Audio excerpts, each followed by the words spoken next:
Hello everyone, welcome to my channel, Your Physics Mate.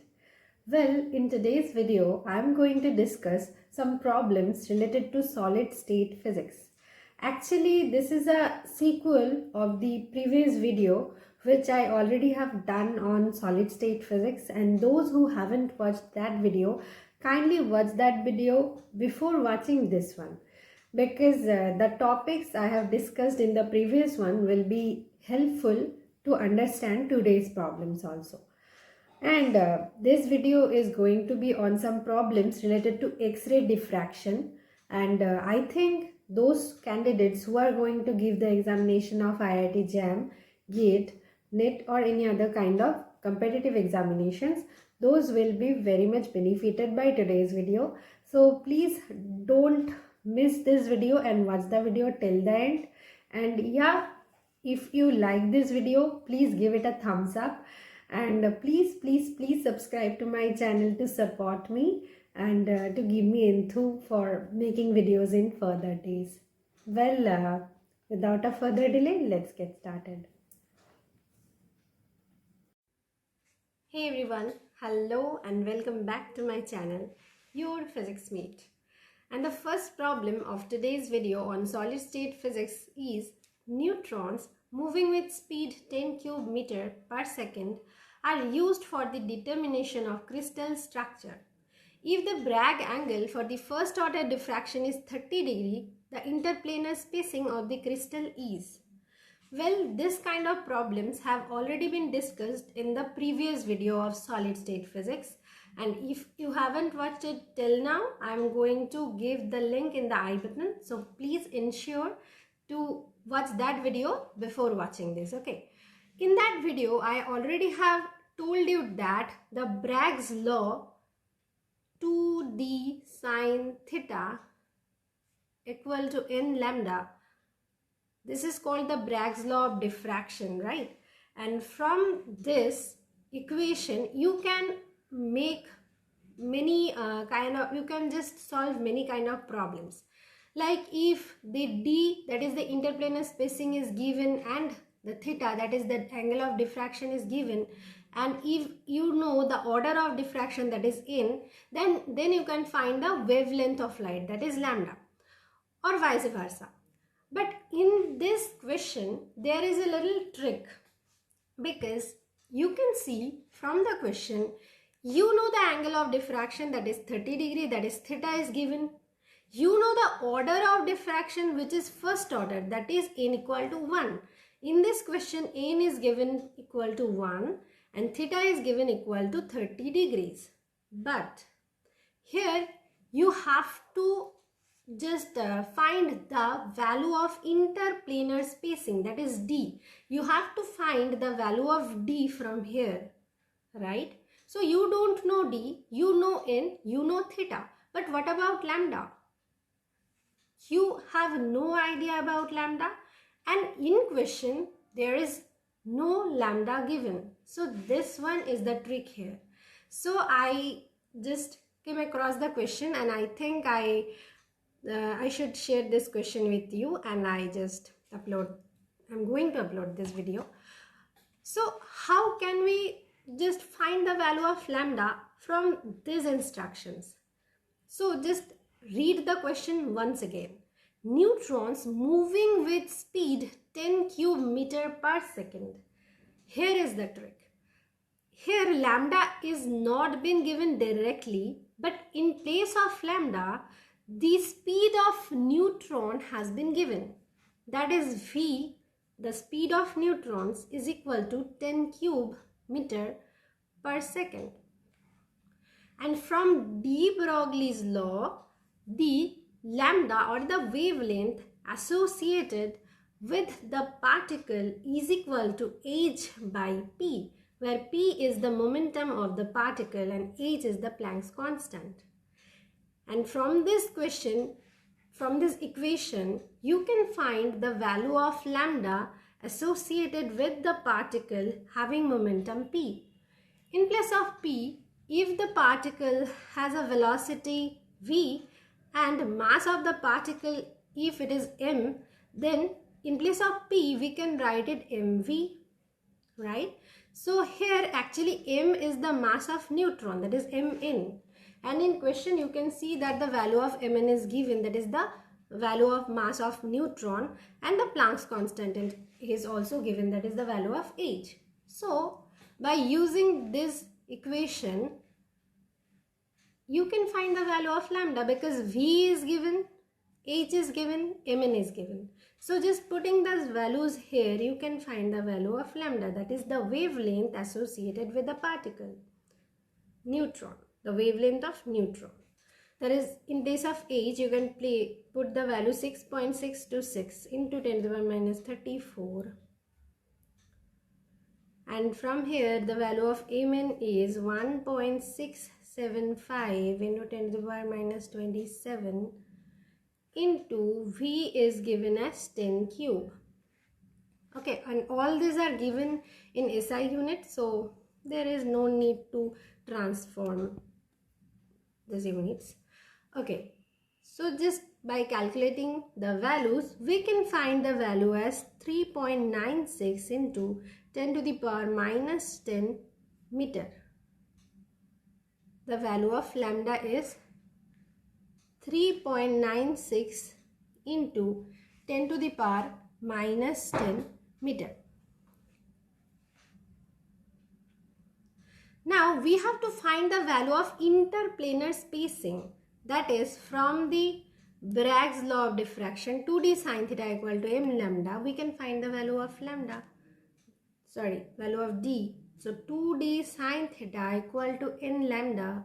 Here already we know from question the value of n, the value of theta, so we can put these values here, and from calculation we already have found the value of lambda. So we are just going to put the values here. 2 into, we don't know what is d, we have to find the interplanar spacing. So 2d sin theta, that is sin theta is 30 degree. So sin 30 is half. So it is sin 30, I should write, is equal to, in place of n we can write it, 1, because the value of the order of diffraction is first order, right? That is first order diffraction, here it is given.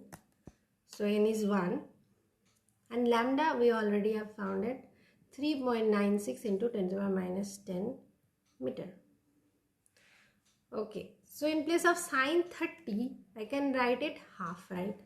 So I'm just putting the value of sin 30. 2 cancels out, so the value of d is equal to 3.96 into 10 to the power minus 10 meter, which is equal to 3.96 angstrom. So the value of the interplanar spacing is 3.96 angstrom. The value of interplanar spacing of the crystal is 3.96 angstrom. This is the answer.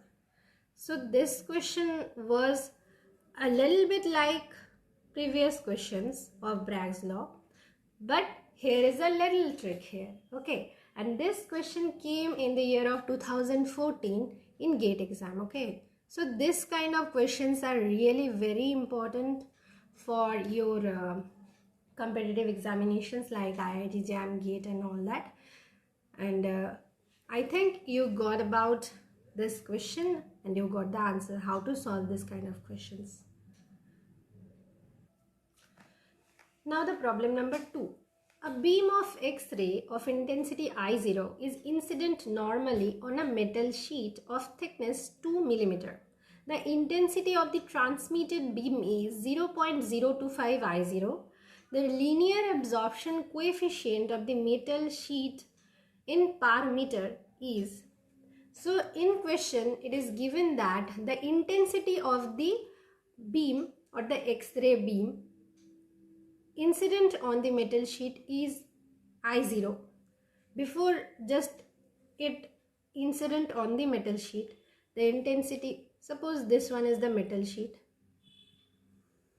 the intensity of the beam, firstly it incident on the metal sheet is I0, and after it being transmitted by the metal sheet, the intensity became 0.025 I0.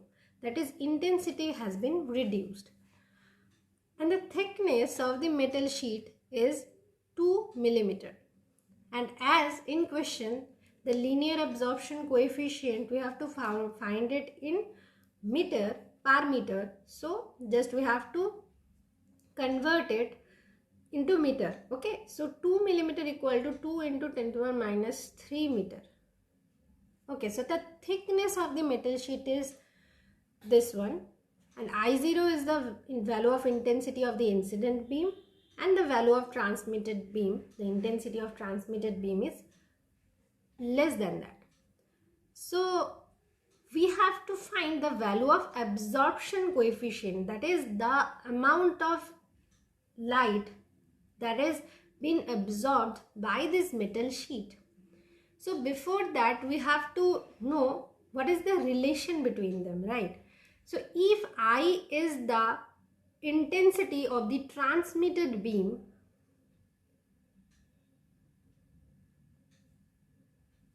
if I is the intensity of the transmitted beam, then I is equal to I0 e to the power minus mu x, where x is the thickness of metal sheet and mu is the absorption coefficient of that metal sheet. This one is the basic relation between them. And we have to find the value of mu from this question, this mu.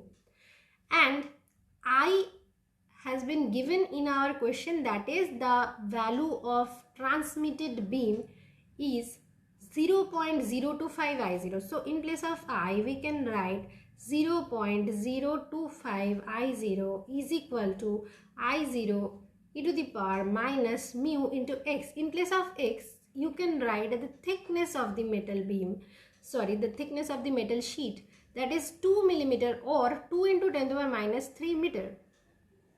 So in place of x, we can write 2 into 10 to the power minus 3. Okay. So 0.025 I0 is equal to I0 into 10 to the power minus mu into 2 into 10 to the power minus 3. So I0 cancels out. And from here we can write 0.025 is equal to e to the power minus mu into 2 into 10 to the power minus 3. Just take log in both sides. So ln 0.025 equal to minus mu into 2 into 10 to the power minus 3. We just take ln in both sides. Ln of this whole becomes this because the power comes before, and ln E is equal to 1. So just put it here. Now we have to find the value of absorption coefficient or linear absorption coefficient mu. So the value is minus ln 0.025 divided by 2 into 10 to the power minus 3. So minus ln 0.025 comes as mu is equal to, so from here mu is equal to minus ln 0.025 divided by 2 into 10 to the power minus 3. Well, ln 0.025 is minus 3.69. So minus of minus 3.69 finally gives a plus, divided by 2 into 10 to the power minus 3. That is, it comes as minus minus becomes a plus, and 3.69 divided by 2, that is 1.845 into 10 cube, that is 10 to the power minus 3, goes upwards in the numerator. So the value of mu comes as 1.845 into 10 cube per meter, right? Okay, so this one is the final value of the absorption coefficient. We have to find in question it is given that you have to find the value of linear absorption coefficient of the metal sheet in per meter. So the linear absorption coefficient of the metal sheet per meter comes as this 1.845 into 10 cube per meter.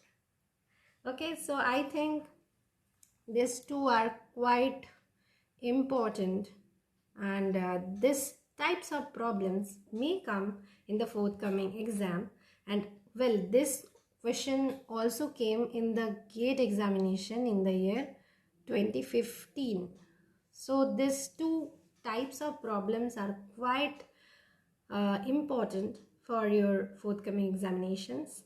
And I think you find today's video helpful, and yeah, if you find so, then please support me and subscribe to my channel. And if you want more videos in any other topic from me, please suggest me in the comment section. Well, take care, bye bye, and see you again in the next video.